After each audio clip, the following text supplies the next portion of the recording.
तो अभी तक हम लोग ट्रायल, अपील पढ़ रहे थे। अब इस ट्रायल में जनरल प्रोविजंस दिया हुआ है कि हर ट्रायल का अलग अलग नहीं दिया गया है। एक जनरल सब में जो कॉमन है, कॉमन चीज दिया गया, उसको हम चैप्टर में general provisions in inquiry and trial दोनों के लिए एक प्रोविजन अलग से दिया गया है, जो सेक्शन 300 से 327 तक है। ये खास चीज का ध्यान रखने के लिए दिया गया कि ट्रायल में आप या इंक्वायरी में आप क्या क्या ध्यान दे सकते हैं, किसकी जरूरत ज्यादा पड़ती है। जो तो इसमें जो इम्पोर्टेंट है उसको हम बता देते हैं। जैसे सेक्शन 300 है। सेक्शन 300 में है कि अगर किसी एक्यूज का ट्रायल हुआ, उसको कन्विक्शन हुआ या एक्विटल हुआ, तो फॉर द सेम ऑफेंस उसको फिर से ट्रायल उसका नहीं किया जाएगा। उसको मना किया गया है for the same offence. Other offences में या डिस्टिंक्ट ऑफेंस में हो सकता है, लेकिन सेम ऑफेंस के लिए उसको एक बार अगर उसको एक्विटल हो गया या कन्विक्शन हो गया तो फिर रीट्रायल नहीं होगा। ये सेक्शन 300 है। सेक्शन 301 में है कि किसी भी केस में प्रोसिक्यूशन की तरफ से, पुलिस केस में पीपी या assistant public prosecutor, magistrate court में जो अपियर होता है वो assistant public prosecutor, assistant PP, और सेशन कोर्ट में पीपी और एडिशनल पीपी।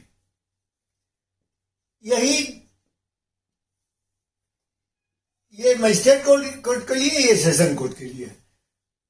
इन लोगों को लिखित रिटन अथॉरिटी की जरूरत नहीं है, वो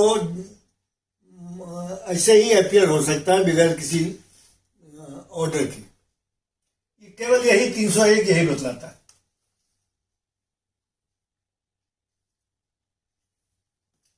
303 फिर है कि कोई भी एक्यूज्ड है उसको अपने केस को डिफेंड करने का राइट, किसी भी वकील को रख सकता है, ये राइट है। 303 इतने हैं। अब एक इंपॉर्टेंट ये तो आया 306 टू 308। ये थोड़ा इंपॉर्टेंट है, ये बराबर इम्तिहान में पूछता भी है। Tender of pardon to accused.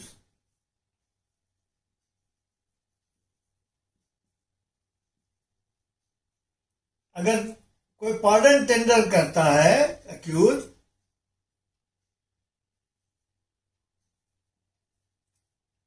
तो उसका क्या प्रोसीजर है, उसको क्या, वो एज ए विटनेस एग्जामिन होगा और लास्टली उसको एक्विटल होगा उसका।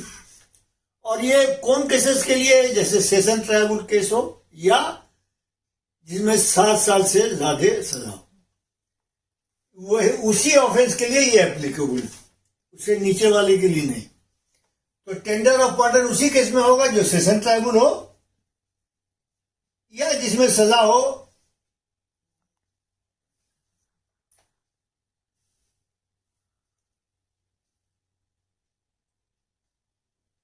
सेवन ईयर्स और अबव।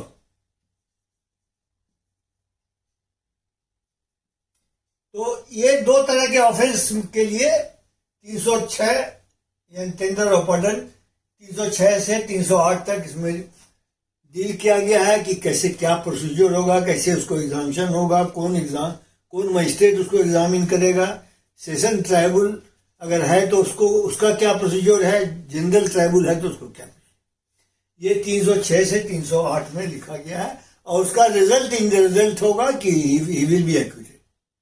ये नक्शल में ही जानना है, यही 3 सेक्शन पढ़ना उसके लिए बराबर इम्तिहान में आता है। नेक्स्ट है 309। 309 में दिया गया है कि ऐसे तो डे टू डे एग्जामिन करना है विटनेस को,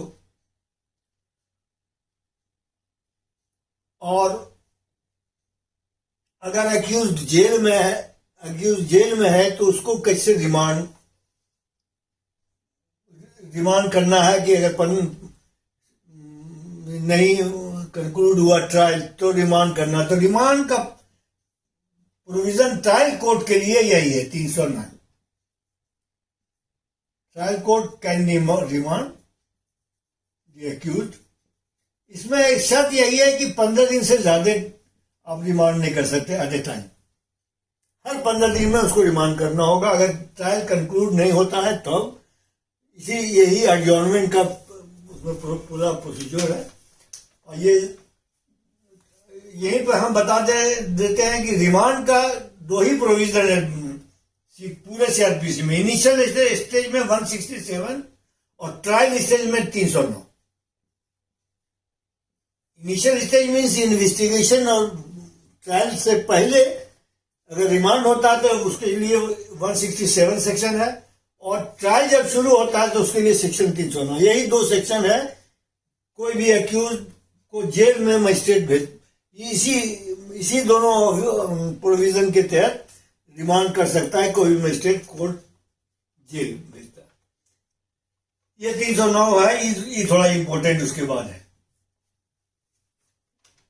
अब 311 है कि डिस्कशन दिया गया है कोर्ट को कि अगर कोई भी गवाह for the ends of justice essential to be examined है तो उसको जो गवाह हुआ है उसको भी जब चाहे रिकॉल कर सकता है, जो नहीं हुआ है उसको भी बुला सकता है। ये कोर्ट को पावर दिया गया है। ये गवाह है। 311 ए नया बना है कि अगर किसी को सिग्नेचर का स्पेसिमेन लेने की जरूरत है तो मजिस्ट्रेट कैन डायरेक्ट कि आप अपना सिग्नेचर दीजिए, थंब इम्प्रेशन दीजिए फॉर कंपेरिजन और वेरिफिकेशन। उसके बाद एक 313 सेक्शन आता है। 313 सेक्शन है इस सब ट्रायल में, ये सब चीज है जनरल सब ट्रायल में लागू होता है। तो 313 में है कि अक्यूज का स्टेटमेंट लेना है। तो इसका दो स्टेज है। एक है कि at any stage the court may take the statement of accused, at a may word है, और शैल है कि after the conclusion of the evidence of prosecution, यानी प्रोसिक्यूशन के विटनेसेस का एग्जामिनेशन के बाद हर अक्यूज का स्टेटमेंट लेना जरूरी है, मैंडेटरी है। Shall be taken. इसमें दो प्रोविजन है कि एक अटेनी से ले सकता है, ये पावर दिया गया मजिस्ट्रेट को, और दूसरा पावर है कि shall be taken after the examination of the witnesses of the prosecution. ये हर ट्रायल के लिए लागू होगा। 313 में यही है। 314 में है ओरल आर्गुमेंट कर सकता है, रिटन आर्गुमेंट दे सकता है। बस इतने से है कि किसी भी केस में, किसी भी ट्रायल में, ऐसे तो सेशन ट्रायल में तो अलग से दिया हुआ है 334 सेक्शन। 334 सेक्शन सेशन ट्रायल के लिए अलग से दिया हुआ है, लेकिन यहां 314 है जनरल ट्रायल के लिए कि ओरल आर्गुमेंट कर सकते हैं, रिटन आर्गुमेंट दे सकते हैं। 314 यही है। 315 हुआ कि अक्यूज भी अपने आप को गवाह के रूप में पेश कर सकता है। उसको आप कंपेल नहीं कर सकते। वो अपने आप को अगर चाहता है कि हम गवाह बने इसमें, तो वो गवाही दे सकता है with the permission of the court. बस इसमें से 315 है। 317 एक है, तो 273 और 273, 317, 299 हम तीनों एक साथ टिकअप करेंगे। 273 सेक्शन एक कहता है, जनरल प्रोविजन में नहीं है, लेकिन हम ऐसे ही अक्यूज के प्रेजेंस के बारे में 273 कहता है कि कोई भी हियरिंग या एविडेंस रिकॉर्ड होगा इन प्रेजेंस ऑफ अक्यूज और हिज लॉयर। 317 कहता है कि अगर अक्यूज नहीं आ रहा है तो उसमें दो प्रोविजन है। एक तो उसके लॉयर के प्रेजेंस में गवाही हो सकती है, और अगर बहुत अक्यूज है, भाग रहा है, डिले होने का शक है, तो जो भागा हुआ अक्यूज है उसके केस को सेपरेट करके बकिया जो प्रेजेंट है उसका ट्रायल प्रोसीड किया जाता है। वो हो गया 299 है। In absence hearing in absence of the accused, मतलब कोई भागा हुआ है, कोई अमेरिका चला गया, कहीं चला गया, और गवाही लेना जरूरी है। जरूरी मान लिया कि गवाह हो सकता है कल मर जाए या नहीं अपियर हो सके, तो उसके लिए है कि वैसी हालत में in absence of the accused किसी भी गवाह का गवाही ली जा सकती। ये 3 सेक्शन इसीलिए एक साथ रखा, 273, 317, 299। वैसे जनरल प्रोविजन यही है कि मैंडेटरी है कि इन प्रेजेंस ऑफ अक्यूज होना चाहिए किसी की गवाही हियर। अब 317 हो गया। 319 में है कि अगर ड्यूरिंग ट्रायल ये लगे कि जो जिसका ट्रायल हो रहा उसके अलावा भी आदमी है, जो जिसने ऑफेंस कमिट किया, या जिसका ट्रायल हो रहा उसने कमिट नहीं किया, दूसरा आदमी ने कमिट किया, तो वैसी हालत में कोर्ट 319 में उस आदमी को सम्मन करेगा और उसको अक्यूज बनाएगा। सम्मन करके अक्यूज बना करके उसका ट्रायल करे। 319 यही कहता है कि अगर लगे कि नहीं किसी तीसरे आदमी ने कोई ऑफेंस कमिट किया या वो भी शामिल था, तो उसको बना करके तब ट्रायल पे सबका चलेगा। 320 में है कंप्रोमाइज, कि अगर उसमें 320 1 और 2 दोनों में लिखा हुआ कि एक without permission of the court compromise हो सकता है, और क्लॉज 2 में लिखा हुआ with the permission of the court हो सकता है। तो ये दो इंपॉर्टेंट है, उसका लिस्ट दिया हुआ है कि कौन कौन ऑफेंस कंप्रोमाइज किया जा सकता है। और बकिया और कई क्लॉज उसमें है, 3, 4, 5, 6, 7 तक है, कि जैसे कौन आदमी कॉम्पिटेंट है कंप्रोमाइज करने के लिए, उसका क्या इफेक्ट होगा, ये सारी बातें बकिए क्लॉज में लिखा हुआ। इसीलिए 320 खाली कंप्रोमाइज बेसिस पर है। 321 है विड्रॉल ऑफ द केस। कोई भी वारंट ट्रायल हो, सेशन ट्रायल हो, जो भी हो, तो पब्लिक प्रोसिक्यूटर या असिस्टेंट पब्लिक प्रोसिक्यूटर विड्रॉ कर सकता है। उसमें कंडीशन दिया हुआ किन किन हालत में विड्रॉ कर सकता है। विड्रॉल ऑफ द केस है, क्रिमिनल केस है।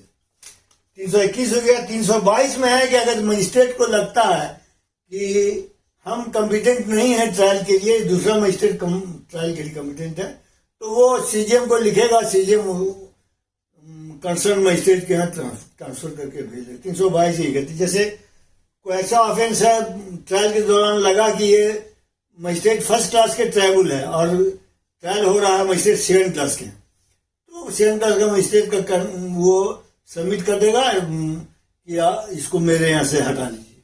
तो ये 322 यही कहता है। अब 323 है। 323 में है कि ड्यूरिंग ट्रायल लगे कि ये ऑफेंस ट्राइबल बाय सेशन है, तो वैसी हालत में इसमें कमिटमेंट हो जाता है।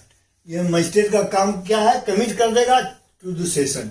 तो कमिटमेंट का 2 सेक्शन हुआ, 209 और 323, यही 2 सेक्शन है। एक तो इनिशियल स्टेज का ये हुआ, 209 में आया, लगा कि एक्सक्लूसिव ट्रायल हुआ, कोर्ट ऑफ सेशन है, तो वो कमिट कर देगा सेशन में।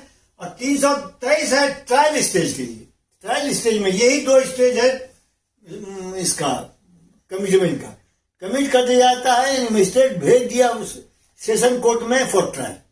माने कमिटमेंट का सिंपल माने यही हुआ कि कमिटेड। तो कमिट 2 हुआ, इनिशियल स्टेज में 209 और ट्रायल स्टेज में 323।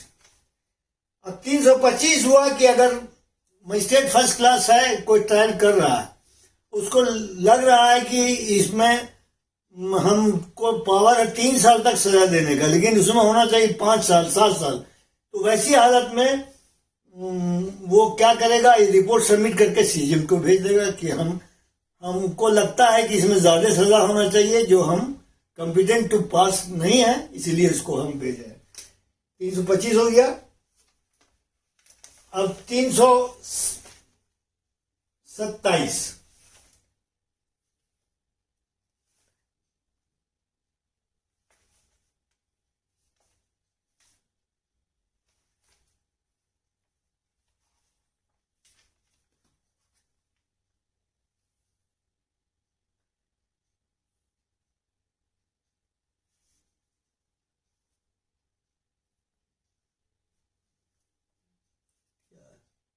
लास्ट सेक्शन है कोर्ट टू बी ओपन, यानी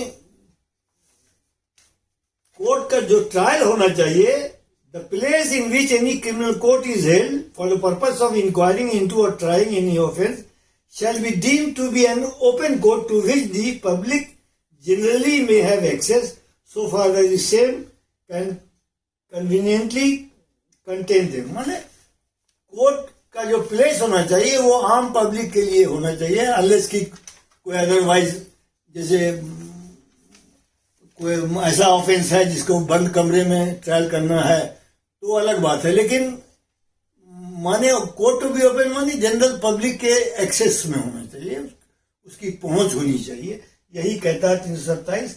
ये जनरल प्रोविजन आपको हो गया इंक्वायरी और ट्रायल का। ओके।